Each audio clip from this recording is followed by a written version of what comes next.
అండి అందరికీ. ఎలా ఉన్నారు? అందరూ బాగున్నారా? అందరికీ నమస్కారం అండి. మీరందరూ బాగుండాలని కోరుకుంటూ మీ తనీషా అండి. రాగి పిండి రొట్టె చేద్దామని ప్రిపేర్ అయ్యానండి. రాగి పిండి రొట్టె ఎలా చేయాలో ఈ వీడియోలో చూద్దాం. ముందుగా ఒక కళాయిలో రాగి పిండిని తీసుకొని వేయించుకోవాలండి. వేయించితేనే మనకి టేస్ట్ అనేది వస్తుంది. రాగి పిండిని వేయించుకోవాలి. ఒక 6-7 నిమిషాల దాకా వేయించుకోవాలండి. రాగి పిండి వేయించిన తర్వాత అదే ప్యాన్ పెట్టేసి దాంట్లో కొంచెం ఆయిల్ వేసుకోవాలి. ఆయిల్ హీట్ ఎక్కాక మనం పోపు వేసుకుంటాం కదా, అలాగే ఆవాలు వేసుకోవాలి. ఆవాల తర్వాత జీలకర్ర వేసుకోవాలి. ఈ రెండు చిటపిటలాడిన తర్వాత సన్నగా తరిగిన ఉల్లిపాయలు వేసుకోవాలి. తర్వాత పచ్చిమిర్చి, ఆ తర్వాత సన్నగా తరిగిన కరివేపాకు ఇవి వేసుకొని కలిపేసుకొని ఎక్కువగా అవసరం లేదండి. మామూలుగా మగ్గితే చాలు, 50% మగ్గితే చాలు. తర్వాత కొంచెం హీట్ వాటర్ పెట్టుకోండి. మనకి పిండి కలపడానికి హీట్ వాటర్ ఉంటే బాగుంటుంది. వేయించుకున్న పిండిని ఒక బౌల్లో తీసుకొని మనం ఇందాక పోపు వేసుకున్నాం కదండి, దాన్ని తీసుకొచ్చి పిండిలో వేసేయాలి.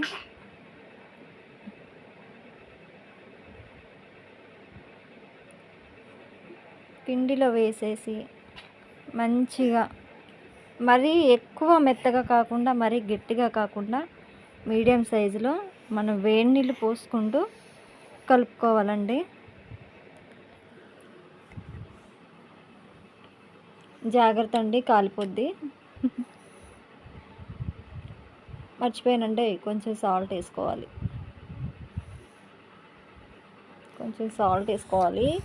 సాల్ట్ వేసుకున్న తర్వాత మనం కొంచెంగా వాటర్ వేసుకుంటూ దాన్ని మిక్స్ చేసుకుంటూ ఉండాలండి. చూపిస్తాను చూడండి. ముందుగా పోపు అంతా ఉప్పు అంతా కలిసేలాగా గట్టిగా తిప్పేసేయండి.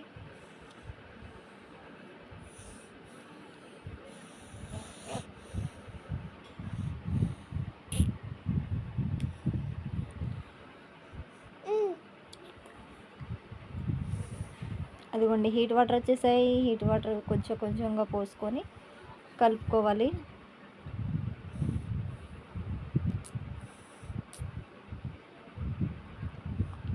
హీట్ వాటర్ పోయడం వల్ల ఏంటి ఉపయోగం నాకు తెలీదు.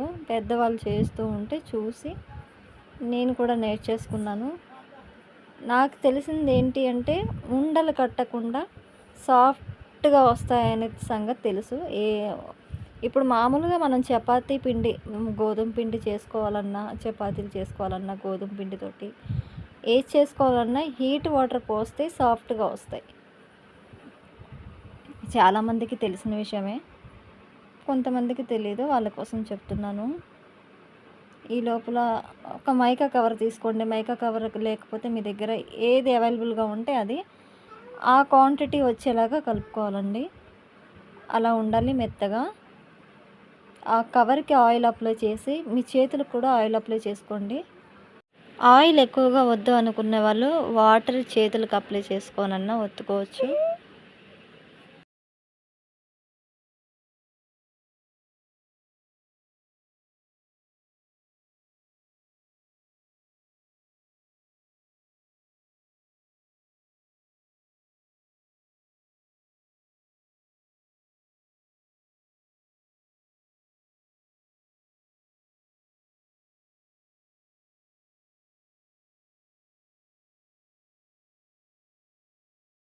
చూసారు కదా, ఇలా రావాలి. మరీ సన్నగా రాలేదు, మరీ లావుగా రాలేదు, మీడియంలో వచ్చింది. వేడి పెనం మీద వేసేసుకోండి డైరెక్ట్గా. ఆయిల్ కావాలి అనుకుంటే కొంచెం కాలిన తర్వాత అప్లై చేసుకోండి.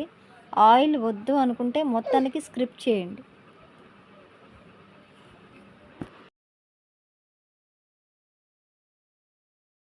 నేను తీసుకున్న పిండికి వచ్చిన రొట్టెలు ఇవ్వండి. దీన్ని ఏ పచ్చడి ఉంటే ఆ పచ్చడితో నంచుకోవచ్చు. ఉల్లిపాయతోండి చాలా బాగుంటుంది. నేను చేసిన వీడియో కనుక నచ్చినట్టయితే లైక్ చేయండి, సబ్స్క్రైబ్ చేయండి, సపోర్ట్ చేయండి. Thank you so much. Bye bye.